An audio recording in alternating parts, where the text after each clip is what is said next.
Olá, meu irmão, minha irmã, que a graça e a paz do nosso Senhor Jesus Cristo permaneçam com todos vocês, com todos nós.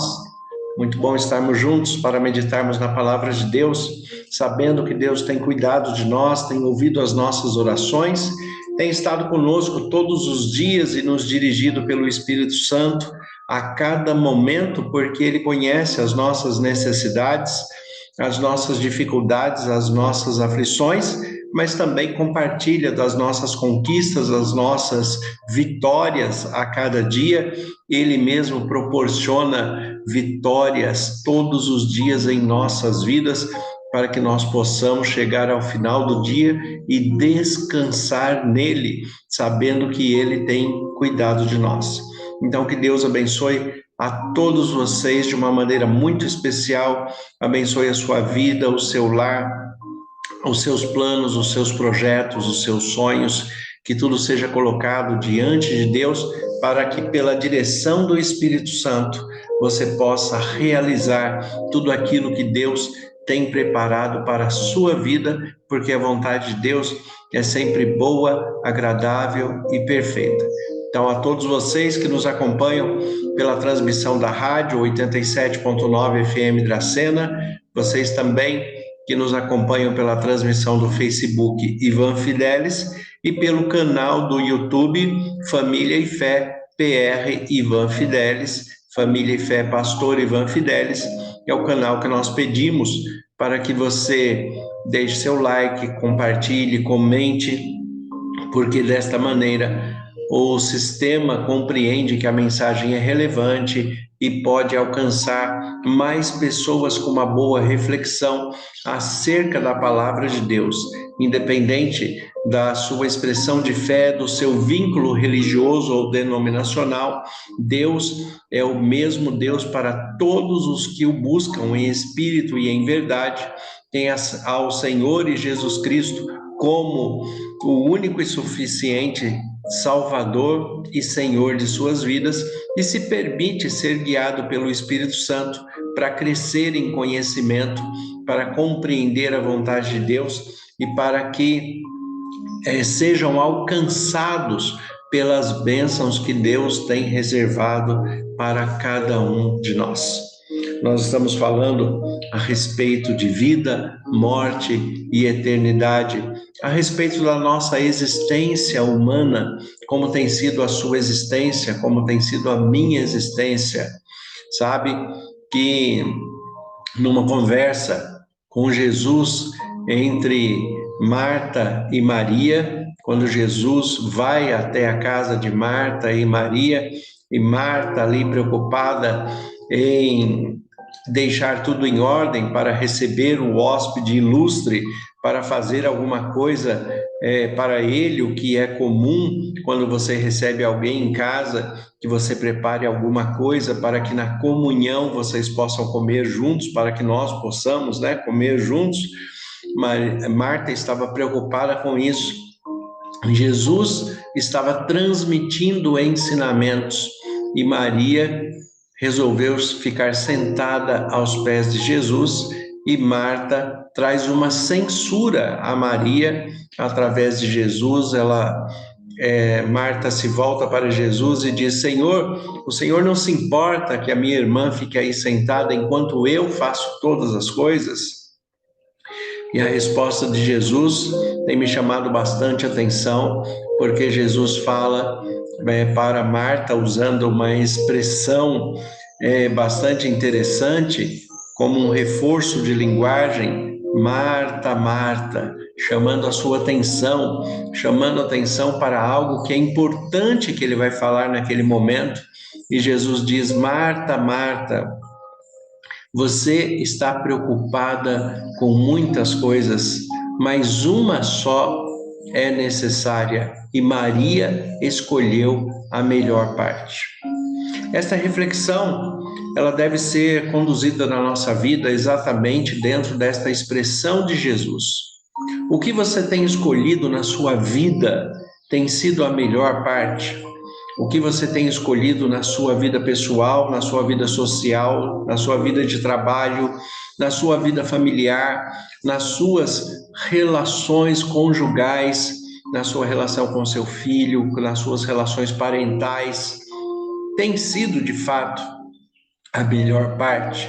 Porque a melhor parte só pode ser observada dentro dos ensinos de Jesus. E é isso que Jesus está passando para Maria e está tentando fazer com que Marta observe. Marta, Marta, Maria escolheu a melhor parte e esta não lhe será tirada. A única coisa que não nos será tirado de nossa vida são os ensinos que nós recebemos. São as escolhas que nós fazemos, a vida que Deus permite que nós escolhamos, que nós sejamos conduzidos pelas nossas escolhas, e Ele espera que nós escolhamos tudo dentro dos parâmetros que Ele defendeu.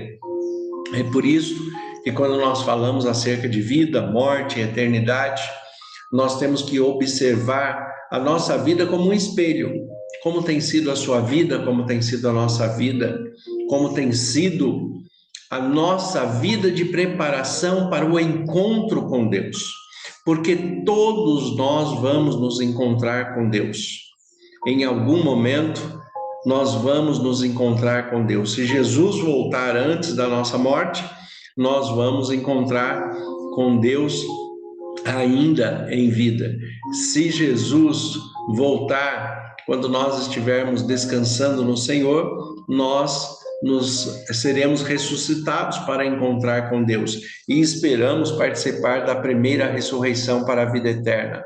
Mas se não participarmos, aqueles que não participarem da primeira ressurreição e forem acordados na segunda ressurreição para o juízo final e para a destruição eterna, né, estes também encontrarão com Deus.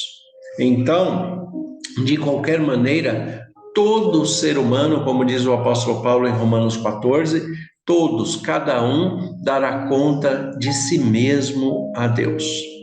Agora, Deus, na sua infinita bondade, no seu amor, no seu poder criador, Deus fez todo o universo, Deus fez todas as coisas, e mesmo num ambiente absolutamente perfeito, devido ao livre-arbítrio, nós tivemos um problema de alguém que se resolve se rebelar contra Deus.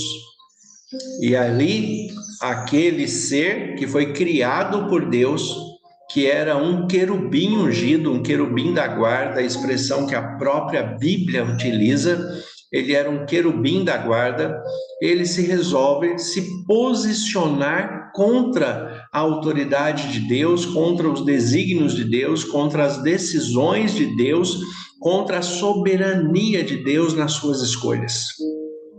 Ele fica enciumado, ele fica se sentindo rejeitado na sua posição, mas Deus, como diz o apóstolo João, Deus é amor, e aquele que não ama não conhece a Deus, porque Deus é amor, e desde o princípio Deus tem mostrado e revelado este amor por toda a sua criação, por todos os seres celestiais e principalmente a cada um de nós que somos criados à sua imagem e à sua semelhança. Deus, na sua expressão de amor, ele não emite nenhum julgamento que não tenha antes um diálogo, que não tenha antes uma possibilidade, né, de conversa, de explanação, de apresentação dos pontos de vista. E quando o querubim ungido, que ali na tradução da Vulgata Latina, né, é apresentado como Lúcifer. Lúcifer não é uma palavra que tem na nossa língua portuguesa, na tradução da Bíblia da língua portuguesa, porque Lúcifer é uma palavra que vem do latim, que quer dizer portador de luz. Então, o querubim ungido, ele era visto ali por Deus, ele foi criado como um portador de luz, e este portador de luz, ele é chamado por Deus na sua revolta, na sua rebelião, ele é chamado por Deus para uma conversa, porque Deus, ele não vai emitir um julgamento, ele não vai emitir um juízo sem antes apresentar a possibilidade de regeneração, a possibilidade de amor, a possibilidade de arrependimento, de reconstrução de tudo o que pode ser transformado, o que pode ser mudado. E desta maneira, Deus continua fazendo com todos nós, comigo, com vocês. Deus continua fazendo da mesma forma. Deus não vai emitir um juízo antes de apresentar a possibilidade de corrigir aquilo que deve ser corrigido. Por isso, seja a situação que você esteja vivendo, o problema que você esteja passando, seja o que for que a vida te impôs, permita que o Espírito Santo continue conduzindo a sua vida, porque dentro do amor de Deus, tudo pode ser restaurado. E o poder de Deus é infinitamente maior do que o problema que você está vivendo hoje. É por isso que nós mantemos a fé, a esperança, por isso que a certeza da vida eterna não pode ser abatida pela morte do presente momento que nós estamos vivendo. Porque nós temos que ter certezas de duas questões. Primeiro, da nossa salvação em Cristo Jesus, pela graça e misericórdia de Deus. Segundo, que aceitando a Jesus Cristo como Senhor e Salvador e sendo guiado pelo Espírito Santo, nós temos que ter absoluta certeza da nossa salvação e da vida eterna. E é isso que nós temos quando nós somos guiados pela palavra de Deus como adoradores em espírito e em verdade. É desta maneira que Deus se revela a nós. Quando o querubim ungido se posiciona contra Deus, e nós temos que lembrar também que a Bíblia ela não está escrita em ordem cronológica, porque não é o propósito dos escritores apresentar cronologia. Aliás, a Bíblia começou a ser escrita, muitos anos, milhares de anos aí depois da criação do ser humano. A Bíblia começa a ser escrita pelo próprio Deus no tempo de Moisés. Algumas pessoas observam o Pentateuco e falam, não, Moisés começou a escrever a Bíblia. Não foi Moisés que começou a escrever a Bíblia. Deus começou a escrever a Bíblia no tempo de Moisés. E para mostrar a importância da revelação que ele iria fazer, ele escreve os 10 mandamentos em tábuas de pedra e usando a expressão bíblica com o seu próprio dedo. A nossa expressão para isso seria: Deus escreveu de próprio punho. Por quê? Porque escrever de próprio punho, os grafistas, sabem muito bem disso, que quando vocês escrevem com o próprio punho, a letra cursiva revela o caráter, revela a personalidade, revela a essência do ser. Então foi isso que Deus fez. Ele usou elementos simbólicos para representar a importância daquilo que ele iria revelar. Então ele escreve de próprio punho, mostrando o seu caráter e a sua personalidade, em tábuas de pedra, porque as pedras representam que a sua palavra é eterna e imutável, e é ele que inicia essa escrita. E depois ele continua revelando a Moisés ali as questões que ele quer apresentar de si para a humanidade, para que a humanidade passe a se conhecer e a se corrigir. Porque o diálogo com Deus vem através da sua palavra, a Bíblia, que é a única regra de fé e prática para todo cristão. Só que o querubim ungido, durante o processo da criação, nós vamos observando a Bíblia, quando colocamos ela em processo cronológico, E aí existe uma Bíblia que, se vocês quiserem buscar, vocês podem até encontrá-la. Ela tem esse título, A Bíblia em Ordem Cronológica, onde ela vai colocar os textos, né, mais ou menos o mais próximo possível da ordem cronológica dos fatos acontecidos. E aí nós temos em Gênesis 1 a criação de Deus sobre todo o universo, sobre todas as coisas. No sexto dia, Deus cria o ser humano, Deus cria o homem e a mulher à sua imagem e semelhança, e Deus dá uma declaração, falando que ele vai criar o homem e mulher à sua imagem e à sua semelhança, e é onde, né, o querubim ungido se rebela contra Deus, e ele fala: não, sou eu que vou ser semelhante ao Altíssimo. Eu serei semelhante ao Altíssimo. O falso cognato que existe aí nessa expressão, né, dá uma primeira impressão de que o querubim ungido queria ocupar o lugar de Deus. Na verdade, ele queria ocupar o nosso lugar, ele quer ocupar o lugar do homem. Nós seríamos criados e fomos criados à imagem e semelhança de Deus. E Satanás, né, que a palavra Satanás vem do hebraico e quer dizer adversário.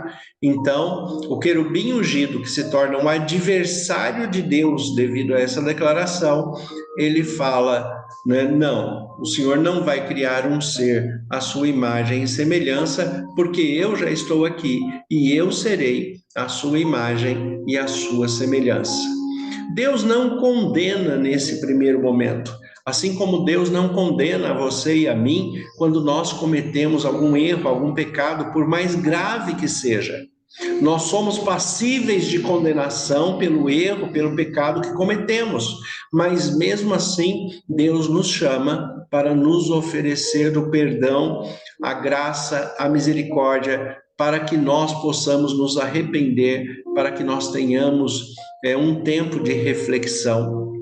E Deus, no seu amor e na sua grandeza, sempre agiu desta forma. Então ele chama o querubim ungido para conversar, a conversa que está em Ezequiel, capítulo 28, a partir do versículo 11. Deus está falando assim: veio a minha palavra do Senhor dizendo: filho do homem, levanta uma lamentação contra o rei de Tiro, dizendo: assim diz o Senhor Deus, tu és o sinete da perfeição, cheio de sabedoria e formosura. Estavas no Éden, jardim de Deus. De todas as pedras preciosas te cobrias: o sárdio, o topázio, o diamante, o berílio, o ônix, o jaspe, o safiro, o carbúnculo, a esmeralda. De ouro se fizeram teus engastes, e os ornamentos no dia em que foste criado, foram eles preparados.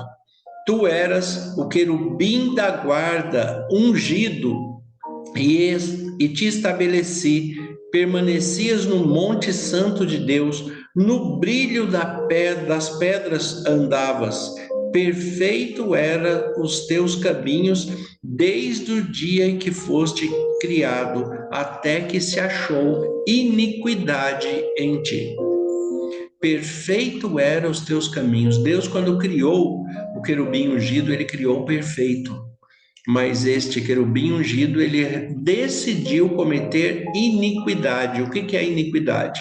Iniquidade é um pecado consciente, onde aquele que comete sabe que está ofendendo a Deus, está ofendendo ao Criador. Mas Deus o chama para conversar. E nesta conversa que está aqui em Ezequiel 28, que eu acabei de ler para vocês, Deus fala: você não tem motivo para se rebelar contra mim. Eu te trato como um filho, você é um querubim da guarda, você é ungido, você anda ao meu lado, você está comigo em todos os momentos, você não tem motivos para se rebelar desta forma. O problema é que Satanás agora, né, o querubim ungido que se torna adversário de Deus, ele não aceita esse argumento de Deus. Ele se mantém em oposição a Deus.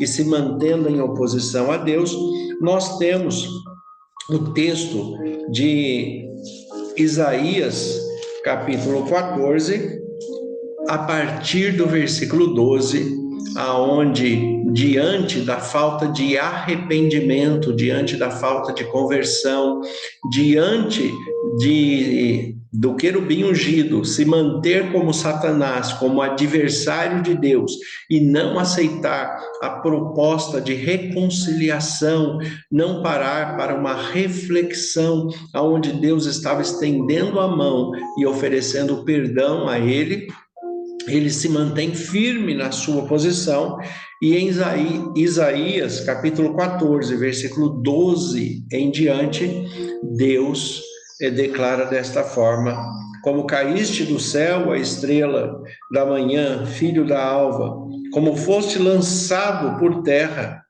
tu que debilitavas as nações, tu dizias em teu coração: eu subirei ao céu, acima das estrelas de Deus, exaltarei o meu trono, e no monte da congregação me assentarei, nas extremidades do norte. Subirei acima das mais altas nuvens e serei semelhante ao Altíssimo. Essa declaração que ele faz, que seria semelhante ao Altíssimo, é porque o homem estava sendo criado à imagem e semelhança de Deus. E Deus fala aqui a sentença que ele vai ter por causa da sua falta de arrependimento, da sua falta de conversão, da sua falta de consciência de que ele estava sendo iníquo diante de Deus. Ele tinha consciência do erro, mas não queria se arrepender, não queria voltar atrás. O seu orgulho não permitia que ele voltasse atrás. Versículo 15 de Isaías 14 diz: contudo serás precipitado para o reino dos mortos, no mais profundo abismo. Os que te virem te espantarão, hão de fitar-te e dizer-te: é este o homem que fazia estremecer a terra e tremer os reinos, que punha o mundo num deserto e assolava as suas cidades? Que os seus cativos não deixava ir para casa? Todos os reis das nações, sim, todos eles jazem com honra, cada um no seu túmulo. Mas tu és lançado fora da tua sepultura, como um renovo bastardo, coberto de mortos, traspassados a espada, cujo cadáver desce à cova e é pisado a pedras. Deus está aplicando aqui a sentença a Satanás e fala para ele que ele vai perder aquele status que ele tinha como querubim ungido, ele não vai andar mais com Deus, ele não está mais próximo, porque ele não aceita a reflexão a respeito do arrependimento, ele não aceita a conversão, ele não aceita a autoridade e o senhorio de Deus sobre a sua vida. E a declaração maior de Deus para ele nesta questão está no texto de Ezequiel 28, versículo 19, onde definitivamente Deus aplica a última sentença, que é a mesma sentença que ele vai aplicar a todos aqueles que rejeitam a sua autoridade divina. No Ezequiel 28, 19, o texto diz assim: todos os que te conhecem entre os povos estão espantados de ti. Vens a ser objeto de espanto e nunca mais serás eterno. Observem essa expressão de Deus em Ezequiel 28, 19. Né? Nunca mais serás eterno. Né? Ele perdeu a capacidade de ser um ser eterno, porque não existe eternidade separada de Deus. Todos aqueles que se separam de Deus não terão eternidade. Não podem ser eternos no céu nem na nova terra, porque se separaram de Deus, mas também não sofrerão eternamente num lugar que supostamente seria chamado de inferno, porque o amor de Deus não permite isso. Dentro do próprio amor, Deus vai preferir destruir, aniquilar todos aqueles que se rebelaram contra ele, todos aqueles que rejeitaram a sua autoridade, inclusive o próprio Satanás. Inclusive o próprio Satanás, por quê? E o Satanás tem consciência disso, porque ele sabe, a Bíblia declara que ele tem consciência que lhe resta pouco tempo. É o ser humano que acha que tem muito tempo, mas o próprio Satanás sabe que ele tem pouco tempo, porque essa sentença que Deus proferiu em breve irá acontecer na volta de Jesus e depois do milênio, no juízo final. Nunca mais serás eterno. Em algumas traduções está jamais subsistirás, né? Mas o texto hebraico, você nunca mais vai ser eterno. Perder a eternidade por se separar de Deus. Deus não quer que aconteça isso com você, comigo. É por isso que ele continua tratando, é por isso que ele continua nos dirigindo, é por isso que ele continua nos oferecendo perdão, graça, amor, reconciliação, misericórdia. É por isso que ele enviou o seu Filho Jesus Cristo para morrer pelos nossos pecados, para nos dar a oportunidade de sermos salvos, ao invés de sermos destruídos e não termos eternidade. Deus quer que nós sejamos eternos com Ele. E Ele está preparando lugar para que onde Ele está, nós estejamos também. Que Deus abençoe você nas suas decisões, que você decida sempre estar ao lado de Deus. E se você tiver alguma dificuldade, algum problema, algum pecado, alguma iniquidade, por mais difícil que pareça, volte-se a Deus, volte-se ao amor de Deus, ouça a voz de Deus, se arrependa, se converta, se reconcilie com Deus, porque Deus é amor. Em Cristo Jesus, ele diz que todos aqueles que o buscam, ele vai oferecer o perdão. Se confessares os vossos pecados, ele é fiel e justo para perdoar os pecados e te purificar de toda a injustiça, restituindo a graça, a misericórdia, o amor para a vida eterna. Que Deus abençoe a todos vocês. Tenham um excelente dia, em nome de Jesus.